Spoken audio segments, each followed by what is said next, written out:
Welcome to day two of the Alliance for Regional Development's 8th Annual Summit on Regional Competitiveness. I'm Mark Hopkins. I'm President and CEO of the Alliance. This year's focus is regional development opportunities following a global pandemic. And we have a dynamic and interesting group of speakers and conversations scheduled for you today and for the rest of the week. We have a very interesting keynote today from Jamie Merisotis, President and CEO of Lumina Foundation, and we will talk about the physical workplace and the workforce and workforce development. Tomorrow, Wednesday, we focus on innovation in manufacturing. Thursday is our Leadership Perspectives Day, and we'll hear from many of the region's elected officials and public policy experts. Friday, we focus on infrastructure and a little bit of a discussion about the possibility of infrastructure legislation from Washington, D.C. There will be time for Q&A during some of the sessions. So if you're interested in submitting a question, please use the Q&A tab at the bottom of your screen. After our sessions today, yesterday, focusing on the economy, I received an email from someone in Washington, D.C. with a specific question about infrastructure and how that would be affected by the kind of positioning and the trajectory of the economy. And I realized again that we have viewers who are coming from the East Coast, the West Coast, North and South. So although we're talking about things that are specific to the Midwest region, the Midwest regional issues are truly American national interests and issues. Our next up is Greg Hummel. He serves on our Alliance board. The Alliance board includes leaders from academia, business, civic organizations from across the Indiana, Wisconsin, and Illinois region. Greg is a longtime vice chairman of the board and will join us in a moment. Greg is senior counsel with the national and international law firm of Bryan Cave Leighton Peisner, where his work involves real estate development and finance, as well as public and private project finance. Say that 3 times fast. He's known as an expert in the field of development incentives, including tax credits, TIF, grants, tax-exempt debt, and more. Additionally, Greg is involved with many nonprofit organizations and also board chair of our sister organization, the Chicago Central Area Committee. And with that, please welcome Greg Hummel. Thank you, Mark. I'm delighted to be someone speaking on behalf of the Alliance at the start of the second day of our 8th summit. It calls to mind the fact that this organization has been seeking regional development and opportunity across the Midwest, really focusing on Northwest Indiana, Northeast Chicago, and Southeast Wisconsin. When we presented the report to the OECD in Paris back in 2012, our delegation was led at that time by former Governor Thompson.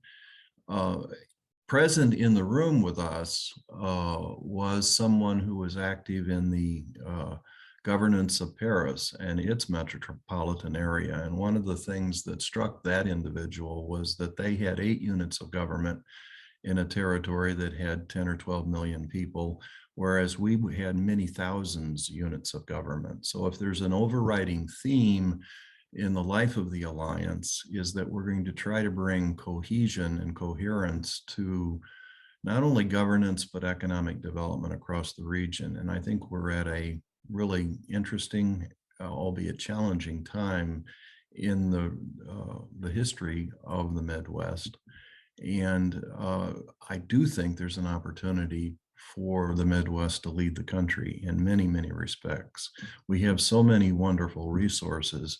One of the key themes is how do we work together then across state lines, indeed across international lines, if we count our sister cities on the northern end of the Great Lakes that are in Canada. So there's a lot of promise.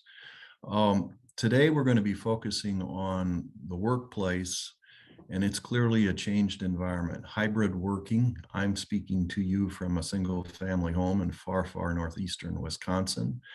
And this is the way I've been working remotely for a long time. But on October 4th, our firm mandated that all partners and senior counsel return to work so that young people could have the benefit of those important alcove conversations and mentoring that's key to professional development. That's a theme that's going to play out this morning. Our keynote speaker thinks a lot about the future of work. You're going to hear about workplace, and then you're also going to hear about workforce. Returning to my theme of what is, I think, distinctive in many respects about the Midwest, is the human capital that we have. And if we capture it in our great cities and also in our rural areas, then we can thrive in a way that benefits all. So the cohort of Midwestern states and the great universities that we have, they're part of the Alliance. And our sister organization, the Chicago Central Area Committee, that I've been privileged to lead since 2012, has been doing something unusual that I think addresses the challenge of the day, which is equity and racial justice. We've worked a lot with Mayor Lightfoot to stand up development in underserved parts of the city of Chicago on the west and south sides. I think the Alliance also can pick up that mantle. And one of the things that we worked on and will continue to work on is the notion of innovation outposts, which are virtual, that are scattered throughout the Midwest, that take our accelerators wherever they may be and have them share ideas across cyberspace. So the COVID interlude has been a hard one, but we've learned a lot about self-sufficiency through cyberspace and being there for one another. And I think the Alliance will grow into this opportunity. On Friday, there's a subject that I'm passionate about, which is infrastructure.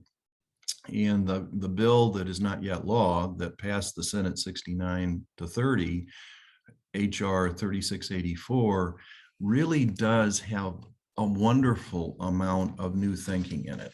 It builds on existing programs that could allow capital to come to the table in terms of long-term 35-year financing that could be married together with shorter-term financing in a way where infrastructure and related development, whether it's around transit, whether it's around rail lines, whether it's around natural features like our Great Lakes, proximate to rail or transit, could really, really flourish. So stay tuned for that time because this series of sessions that you're going to hear about today and then ensuing days will be chock full of content, will be curated so that you can come back to it for deeper dives at your leisure. And with that, I will pass the baton back to Mark. Thank you for your attendance.